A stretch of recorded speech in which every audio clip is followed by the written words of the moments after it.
Hello students, welcome you all on my channel Baba account. जी हाँ student, आज हम 12th commerce bookkeeping and accountancy के chapter wise question को solve करने वाले हैं, जो टेक्सचुअल क्वेश्चन आपको दिए गए हैं। तो आज सबसे पहले हम सॉल्व करेंगे chapter 1 partnership final account question 1। बच्चों, आप बेसिक चीज़ें फाइनल अकाउंट के बारे में ऑलरेडी पढ़ चुके हैं।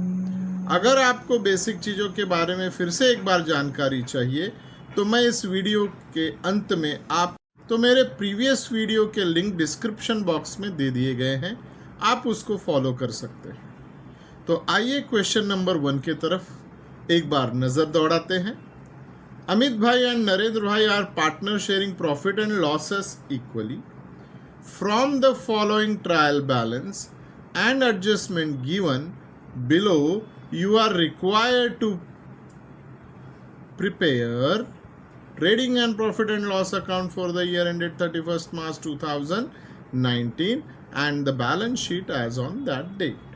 तो एक नॉर्मल प्रॉब्लम है, इसमें आपको trading account, profit and loss account और बैलेंस शीट के बारे में पूछा गया है। नेक्स्ट पार्ट में हम ट्रायल बैलेंस के तरफ नजर दौड़ाएंगे, जहां पर plant and machinery, factory building, sundry debtor, purchase, bad debt, sales return, 10% government bond, और इसमें बच्चों ब्रैकेट में इंफॉर्मेशन दी गई है कि परचेज्ड ऑन 1 अक्टूबर 2018। आप में से कोई सोच सकता है ये इंफॉर्मेशन क्यों दिया गया है? जी हाँ स्टूडेंट्स, आपने सही समझा। 10% जो है वो इंटरेस्ट का भाग है। आपने कहीं पर अपने पैसे को इन्वेस्ट किया है तो उसके ऊपर आपको इंटरेस्ट मिलना चाहिए, और गवर्नमेंट बॉन्ड यानी गवर्नमेंट के पास आपने इन्वेस्ट किया है, वहाँ पर आपको 10% इंटरेस्ट रेट दिया गया। तो 40,000 का 10% अगर आप कैलकुलेट करेंगे तो ये 4,000 के आसपास है। आसपास क्या, एग्जैक्ट है। अब 4,000 हमें 6 मंथ के लिए कैलकुलेट करना पड़ेगा। क्यों सर? परचेज्ड ऑन 1 अक्टूबर, यानी आपने इन्वेस्टमेंट 1 अक्टूबर 2018 को किया। 1 अक्टूबर से अगर आप समय कैलकुलेट करें तो अक्टूबर, नवंबर, दिसंबर, जनवरी, फरवरी, मार्च, 6 महीने का इंटरेस्ट आपका लेना बनता है। इसके लिए हम इसे हाफ ईयरली कैलकुलेट करेंगे, जो 2,000 रुपीज़ आएगा। अब इंटरेस्ट आना बाकी है तो ये आपके लिए इनकम है P&L के क्रेडिट साइड में, और इंटरेस्ट आना बाकी है यानी आपका इन्वेस्टमेंट इंक्रीज होगा, तो 40,000 में 2,000 हम ऐड कर देंगे तो 42,000 आ जाएगा। बच्चों आगे बढ़ते हैं। इंपोर्ट ड्यूटी, नॉर्मली आपने इस अकाउंट को नहीं देखा है। इंपोर्ट ड्यूटी यानी गुड्स परचेस करते समय दिए गए टैक्स, आउटसाइड से आप जो गुड्स परचेस करते हैं तो उस पर इंपोर्ट ड्यूटी गवर्नमेंट चार्ज करती है।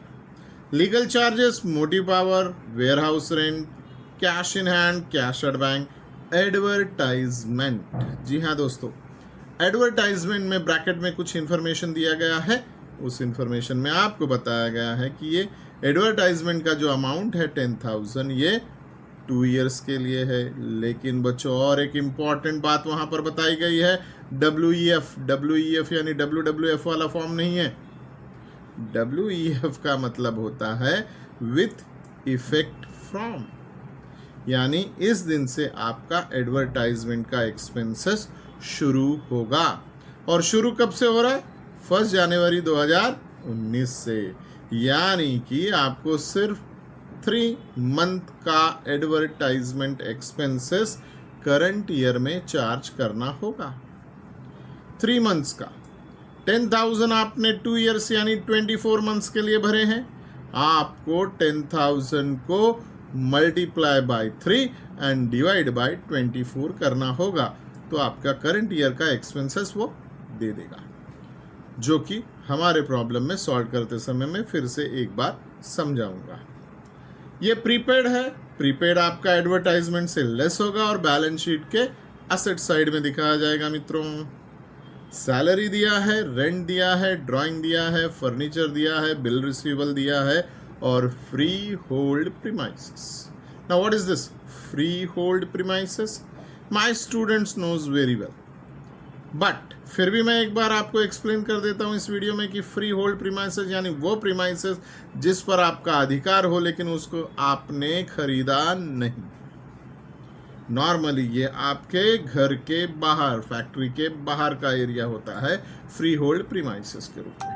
क्रेडिट साइड में अगर आप देखेंगे तो आपको कैपिटल मिलेगा, अमित भाई, नरेंद्र भाई, सेल्स मिलेगा, बिल्स पेबल मिलेगा, डिस्काउंट मिलेगा, क्रेडिटर मिलेगा, आरडीडी मिलेगा, बैंक लोन और परचेज रिटर्न. ये सारी चीजें आप पहले से ही जानते हैं. बच्चों इस प्रॉब्लम में दो चीजें खास हैं. सबसे पहला कि इस ट्रायल बैलेंस में ओपनिंग स्टॉक की कीमत नहीं दी गई है. दूसरी, जो आरडीडी की कीमत है क्रेडिट साइड में जो दी गई है वो बाकी चीजों से ज्यादा है. बाकी चीजें यानी कौन सा sir? Old bad debts, new bad debts, new RDD, इन तीनों का टोटल करेंगे फिर भी इसका अमाउंट उनसे ज्यादा होगा. तो आपको ख्याल रखना है कि आरडीडी को आपको प्रॉफिट एंड लॉस अकाउंट के क्रेडिट साइड में लिखना है और बाकी तीनों चीजें लेस करनी है. प्रॉब्लम सॉल्व करते समय बच्चों में एक बार फिर आपको समझाऊंगा. आइए चलते हैं एडजस्टमेंट की तरफ. सबसे पहला adjustment, stock on hand 31 March 2019 43,000. Closing stock है ये ट्रेडिंग अकाउंट के क्रेडिट साइड, बैलेंस शीट के asset side. Unused goods worth ₹8,000 वर स्टोलन. नुकसान हो गया आपका. 8,000 रुपये का गुड्स चोरी हो गया, 8,000 रुपीज का गुड्स चोरी हो गया है तो आप इसे ट्रेडिंग अकाउंट के क्रेडिट साइड में और P&L के डेबिट में लिखेंगे. बिकॉज आपका एडजस्टमेंट क्या कहता है कि गुड्स गया और आपका नुकसान हो गया. नेक्स्ट एडजस्टमेंट में कहा जाता है कि create RDD of 2% on Sunday debtor. रुको बच्चों, आरडीडी कैलकुलेट नहीं करना है. पूरी तरह से छानबीन करिएगा कि नीचे बैड डेट्स मिलता है या नहीं, क्योंकि जब तक बैड डेट्स नहीं मिलेगा तब तक आपको नेट सन्डे डेटर नहीं मिलेगा और नेट सन्डे डेटर जब तक नहीं मिलेगा आपको आरडीडी कैलकुलेट नहीं करना. Is that clear? तो जैसे कि हम देख रहे हैं यहाँ पे फोर्थ एडजस्टमेंट में बताया गया है कि मिस्टर पाटिल नाम का एक कस्टमर था, उसने 500 रुपये आपके अरारा डुबा दिए और ये 500 रुपये बैड डेट्स कहलाए जाते हैं दोस्तों. और इस 500 रुपये को आप जब तक सन्डे डेटर से माइनस नहीं करोगे आपको नेट सन्डे डेटर नहीं मिलेगा और नहीं मिलेगा तो 2% आपका कैलकुलेशन रॉन्ग हो सकता है. तो इसके लिए थोड़ा सा श्रद्धा और सबूत. Is that clear? एडजस्टमेंट हम एक बार प्रॉब्लम सॉल्व करते समय फिर डिस्कस करेंगे. आउटस्टैंडिंग एक्सपेंसेस में रेंट, सैलरी, डेप्रिशिएशन में बिल्डिंग और फर्नीचर.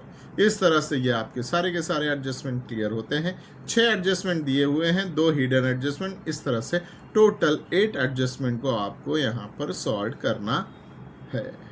तो मित्रों आइए हम अब सॉल्यूशन की तरफ बढ़ते हैं. स्टूडेंट्स, नाउ इस प्रॉब्लम के सॉल्यूशन को देखते हैं. जैसा कि आप देख रहे हैं हमने यहाँ पे तीनों चीज़ें बना ली हैं, trading account, profit and loss account और बैलेंस शीट. अब हम ट्रायल बैलेंस के सारे अकाउंट्स को अपनी अपनी जगह पर ट्रांसफ़र करते हैं. तो डेबिट बैलेंस में आपको सबसे पहले मिलता है प्लांट एंड मशीनरी. तो मित्रों जैसा कि आप बैलेंस शीट को देख रहे हो यहाँ पर आपको प्लांट एंड मशीनरी दी गई है. प्लांट एंड मशीनरी ये देखिए यहाँ पर बैलेंस शीट के असेट साइड में. अच्छा बच्चों, मैंने इसे आउटर कॉलम में लिखा है. क्या आप बता सकते हैं मैंने इसे आउटर कॉलम में क्यों लिखा है? क्योंकि हमारे पास 2 कॉलम होते हैं, एक इनर कॉलम और एक आउटर कॉलम. तो आउटर कॉलम में लिखने का पर्पस होता है कि इसके साथ कोई भी एडजस्टमेंट नहीं दिए गए हैं. करेक्ट? ओके. नेक्स्ट हमें दिया गया है factory building. Now where is factory building to record? Balance sheet के एसेट साइड. अब बच्चों जैसा कि आप देख पा रहे हैं कि फैक्ट्री बिल्डिंग हमने इनर कॉलम में लिखा है। इनर कॉलम में लिखने का रीज़न होता है कि इसके साथ कोई ना कोई एक एडजस्टमेंट जुड़ा हुआ है, और वो एडजस्टमेंट जैसे हमने पढ़ा था डेप्रीशिएशन का है, तो इसके लिए हमने इस अमाउंट को इनर कॉलम में लिख दिया है। Correct my friends. नेक्स्ट आप जब देखेंगे तो आपको मिलेगा सन्ड्री डेटर। क्या मिलने वाला है बच्चों? Sundry debtor. और सन्ड्री डेटर को हम कहाँ लिखते हैं मित्रों? जी हाँ, सन्ड्री डेटर को हम बैलेंस शीट के एसेट साइड में लिखेंगे। फिर से एक बार मेरा क्वेश्चन वही होगा, बैलेंस शीट के एसेट साइड में क्यों लिखना है सर जी?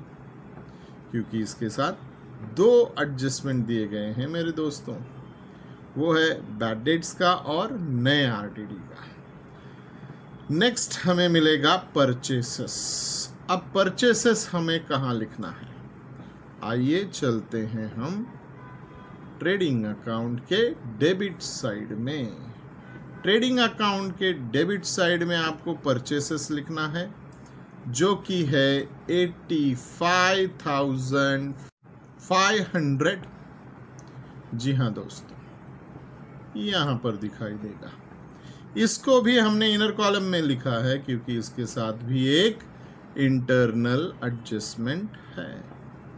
इंटरनल मतलब आपको ट्रायल बैलेंस में ही परचेस रिटर्न की अमाउंट दे दी गई है, जो कि इससे माइनस होनी है।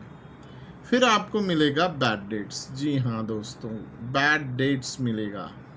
नाउ बैड डेट्स का काम क्या है? प्रॉफिट एंड लॉस अकाउंट के डेबिट साइड में आना। परंतु जैसा कि मैंने आपको ट्रायल बैलेंस में जब आरडीडी मिला था उसके बारे में बताया था कि आरडीडी की जो अमाउंट है बच्चों, वो amount old bad debts, new bad dates और न्यू आरडीडी को ऐड करने के बाद भी ज़्यादा आएगी। इसके वजह से हमें पी&एल के इसे क्रेडिट साइड में लिखना होगा। सो हमने ओल्ड बैड डेट्स 500 को पी&एल के क्रेडिट साइड में लिख लिया है, बट लेस करके। तो अगर आपको क्रेडिट साइड में कोई अकाउंट लिखना है परंतु ट्रायल बैलेंस में डेबिट में दिया है, तो उसे आपको लेस करके लिखना होगा मित्रों। इस बारे में हमेशा ध्यान रखिएगा। बैड डेट्स के बाद आपको मिलता है सेल्स रिटर्न, जो सेल्स से माइनस होगा। 10% गवर्नमेंट बॉन्ड। नाउ ये 10% गवर्नमेंट बॉन्ड एक बार हमने पहले भी डिस्कस किया है ट्रायल बैलेंस के समय, अभी भी डिस्कस करके आपको बताने की कोशिश करते हैं कि ये 10% गवर्नमेंट बॉन्ड आपको बैलेंस शीट के एसेट साइड में लिखा जाना चाहिए ना। After that import duty, profit and loss trading account के डेबिट साइड में। सर इंपोर्ट ड्यूटी का मतलब परचेस किया है अगर आपने कोई गुड्स आउटसाइड से यानी आउटसाइड कंट्री से, तो हमारी गवर्नमेंट उस पर टैक्स लगाती है। ड्यूटी यानी टैक्स। यह टैक्स परचेस के वजह से है, जिसके लिए आपको इसे ट्रेडिंग अकाउंट के डेबिट साइड में लिखना होगा मित्रों। Next legal charges. Legal charges हमें मिलेगा प्रॉफिट एंड लॉस के डेबिट साइड में, और अमाउंट है 2000। जी हाँ दोस्तों, लीगल चार्जेस का अमाउंट है 2000। आगे बढ़ते हैं। Motive power. मोटिव पावर यानी मशीनों को चलाने के लिए लगने वाले पावर की कीमत, कॉस्ट, और वो कॉस्ट है 12,000। ट्रेडिंग अकाउंट के डेबिट साइड में हमने लिख दिया है। वेयर हाउस रेंट के साथ एडजस्टमेंट नहीं है, रेंट के साथ एडजस्टमेंट है, तो वेयर हाउस 1800 पूरा का पूरा आउटर कॉलम में। कैश इन हैंड असेट्स में, कैश एट बैंक असेट्स में। Advertisement profit and loss account के डेबिट साइड में इनर कॉलम में 10,000, क्योंकि ब्रैकेट में एडजस्टमेंट दिया हुआ है। क्या एडजस्टमेंट दिया है सर? कि हमारा जो ये एडवर्टाइजमेंट एक्सपेंसेस है ये 2 साल के लिए दिया गया है। 2 साल यानी 24 मंथ, और हमें इस साल केवल 3 मंथ्स का एक्सपेंसेस लेना है। तो बच्चों समझ लीजिए कि 10,000 में हमें 3 से मल्टीप्लाई करके 24 से डिवाइड करना है। 3 1 जा 3, 3 8 जा 24। और जब हम 8 को 10 से डिवाइड करते हैं तो हमें वैल्यू मिलती है 1250, यानी कि सीधा सीधा प्रीपेड एडवर्टाइजमेंट बनता है 8750, जिसका सेकेंड इफेक्ट आपको बैलेंस शीट के असेट साइड में दिखाना है। Students, balance sheet asset side एक बार हम फिर से देखेंगे। फिलहाल हम कंसंट्रेट कर रहे हैं ट्रेडिंग और प्रॉफिट एंड लॉस अकाउंट में। जी हाँ, सैलरी अगर आप देखते हैं 3800, अगेन इसे हमने इनर कॉलम में लिखा हुआ है बिकॉज इसके साथ एडजस्टमेंट दिया गया है। Rent 1500, same reason inner column में लिखने का क्योंकि इसके साथ एडजस्टमेंट आने वाला है। ड्राइंग, हमने कहा कि बैलेंस शीट के लायबिलिटी साइड में कैपिटल से माइनस करना है, बट जब हम बैलेंस शीट को पढ़ेंगे तो एक बार फिर इसे देखेंगे। नेक्स्ट आपको मिलता है फर्नीचर बैलेंस शीट के asset side, bills receivable balance sheet के एसेट साइड, और freehold premises balance sheet के एसेट साइड। अब क्रेडिट चीज़ों को देखते हैं। क्रेडिट साइड में लायबिलिटी और इनकम पाया जाता है। कैपिटल अकाउंट लायबिलिटी है अमित भाई, नरेंद्र भाई। बैलेंस शीट के लायबिलिटी साइड में इनर कॉलम में लिखेंगे क्योंकि इसमें कुछ एडजस्टमेंट होना बाकी है। सेल्स 1,80,000 इनर कॉलम में इसलिए लिखना है क्योंकि इसमें रिटर्न्स है 2200 का। 2200 का जब हम रिटर्न्स माइनस करते हैं तो हमें अमाउंट मिलता है 1,77,800, जो आपको आउटर कॉलम में लिखना होगा मेरे दोस्तों। बिल्स पेबल लायबिलिटी है। जब हम बैलेंस शीट देखेंगे तो हम आपको फिर से एक बार बताएंगे, discount is an income. Credit side का डिस्काउंट यानी इनकम, तो इसे हम P&L अकाउंट के क्रेडिट साइड में 1200 लिख देंगे। Creditor 38,500 liability. RDD, जी हाँ दोस्तों, इस क्वेश्चन में ये एक फीचर नया है। Normally RDD bad debts, new bad dates और न्यू RDD से कम पाया जाता है, बट इस क्वेश्चन में RDD old bad debts, new bad dates और न्यू RDD से ज़्यादा होने की वजह से हम सारे डेप्ट्स को क्रेडिट साइड में रिकॉर्ड कर रहे हैं, क्योंकि क्रेडिट साइड के नेचर वाला अकाउंट का वैल्यू बड़ा है। Is that clear? ये सारी चीज़ें माइनस करने के बाद जो रिमेनिंग अमाउंट है RDD का वो है 1136। बैंक लोन एक बार फिर से आपका लायबिलिटी। परचेस रिटर्न 2000, परचेस से माइनस करके आउटर कॉलम में 83,500। यहाँ पर हमने ट्रायल बैलेंस के सारे अकाउंट्स जो ट्रेडिंग और प्रॉफिट एंड लॉस में आते हैं उसे देख लिया है। बैलेंस शीट अभी देखना बाकी है, मैं बार बार रिपीट कर रहा हूँ। अब आते हैं एडजस्टमेंट में। सबसे पहला adjustment closing stock trading account के क्रेडिट साइड में दोस्तों। बैलेंस शीट के एसेट साइड में ये सेकेंड इफेक्ट में आएगा, तो हम इसे सेकेंड इफेक्ट को बैलेंस शीट के एसेट साइड में देखेंगे। नेक्स्ट, अनइंश्योर गुड्स 8,000 वर इन स्टोलन। इंश्योरेंस नहीं किया था, चोरी हो गया, तो पूरा का पूरा नुकसान। और गुड्स का जाना ट्रेडिंग अकाउंट के क्रेडिट साइड, नुकसान प्रॉफिट एंड लॉस अकाउंट के डेबिट साइड में। Third adjustment RDD 2% on sundry debtor. मैंने आपको पहले ही कहा है, नेट सन्ड्री डेटर पर RDD का परसेंटेज कैलकुलेट किया जाता है, और नेट सन्ड्री डेटर तब मिलता है जब आप उसमें न्यू बैड डेट्स का अमाउंट माइनस करते हैं। तो आपको पहले देखना होगा कि बैड डेट्स का कोई एडजस्टमेंट है या नहीं है। अगर है तो माइनस करने के बाद जो अमाउंट मिलेगा उस पे आप RDD का परसेंटेज कैलकुलेट करेंगे। जैसे कि इस क्वेश्चन में फोर्थ में आपको दिया है कि पाटिल करके हमारे एक कस्टमर थे, उन्होंने 500 रुपीज़ हमारा बैड डेट्स कर दिया।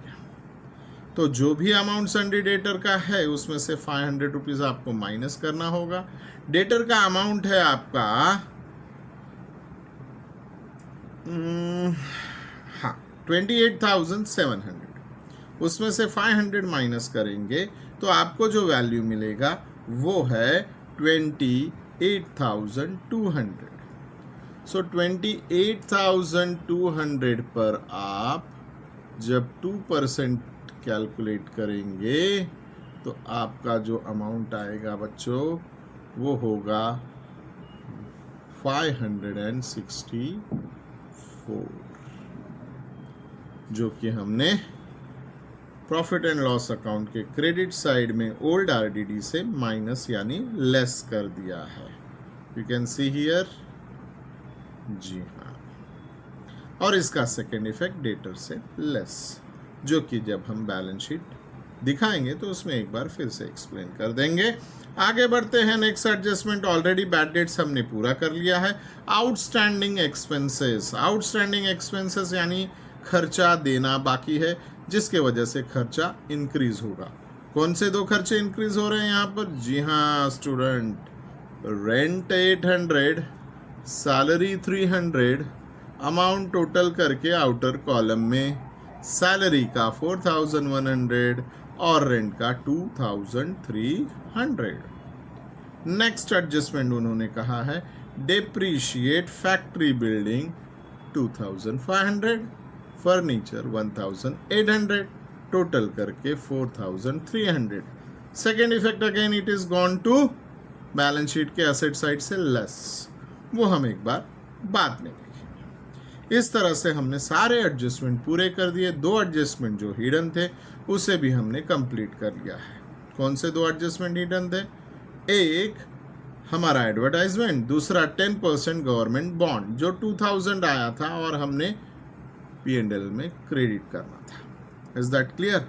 नाउ अब हम टोटल करते हैं तो हमें टोटल मिलता है 2,28,800 क्रेडिट साइड का टोटल डेबिट साइड में रखेंगे, और जब हम कैलकुलेट करेंगे तो हमें ग्रॉस प्रॉफिट मिलेगा 1,31,500। इस ग्रॉस प्रॉफिट को हम क्रेडिट साइड में ले आएंगे P&L के, और P&L का जब क्रेडिट साइड का टोटल करेंगे तो हमें मिलेगा 1,34,636। वही टोटल हम डेबिट साइड में लिखेंगे। जब बैलेंस अमाउंट कैलकुलेट करेंगे तो हमें नेट प्रॉफिट मिलेगा 1,12,086, which will be distributed equally among two partners, Amit भाई और नरेंद्र भाई। 56,043, 56,043। मित्रों, ये नेट प्रॉफिट आपको कैपिटल अकाउंट में ट्रांसफर करना होगा। इस तरह से हमने ट्रेडिंग अकाउंट और profit and loss account complete कर लिया है। अब हम बैलेंस शीट के तरफ बढ़ते हैं। बैलेंस शीट में अगर आप देखते हैं स्टूडेंट्स, तो हम देखेंगे कि हमें यहाँ पर अमित भाई का कैपिटल मिलेगा 3,50,000। अमित भाई के बाद नरेंद्र भाई का कैपिटल मिलेगा 3 लाख। इसके बाद हमें जो है ड्राइंग का 2,400 माइनस करना है, नरेंद्र भाई का ड्राइंग 3,200 माइनस करना है। नेट प्रॉफिट 56,043, 56,043 दोनों को देकर ऐड कर देंगे तो इनकी वैल्यू हो जाएगी 4,03,643 एंड 3,52,043। ये हम आउटर कॉलम में लिख लेंगे। जैसा कि हमने बताया था, बिल्स पेबल 8,500 लाइबिलिटी में, क्रेडिटर 38,500 लाइबिलिटी में, बैंक लोन 15,000 लाइबिलिटी में। अब जो आउटस्टैंडिंग सैलरी और रेंट है ये लाइबिलिटी में आएगा, क्योंकि ये कहता है आउटस्टैंडिंग मतलब देना बाकी है। तो इन दोनों का हम टोटल करेंगे तो 1,100 हो जाएगा। आगे अगर हम एडजस्टमेंट देखते हैं तो आरडीडी और बैड डेट्स, ये रहा आपका न्यू आरडीडी, ये रहा आपका बैड डेट्स। हमने ये दोनों अमाउंट डेटर से माइनस कर दी है, तो आउटर कॉलम में हमें डेटर मिलता है 27,636। Next one, depreciation, factory building 2,500, furniture 1,800। सो हम माइनस करके जो अमाउंट ले आएंगे वो 72,500 और फर्नीचर का 1,94,000। नेक्स्ट, और भी कोई एडजस्टमेंट है जो बैलेंस शीट से रिलेटेड है? आई होप हमने कंप्लीट कर लिया है।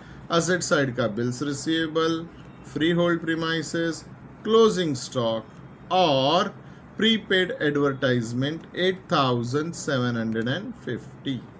इस तरह से ये हमने कंप्लीट कर लिया है। फर्नीचर इनर कॉलम में लिखा हुआ है, फैक्ट्री बिल्डिंग हमने पहले ही बता दिया था।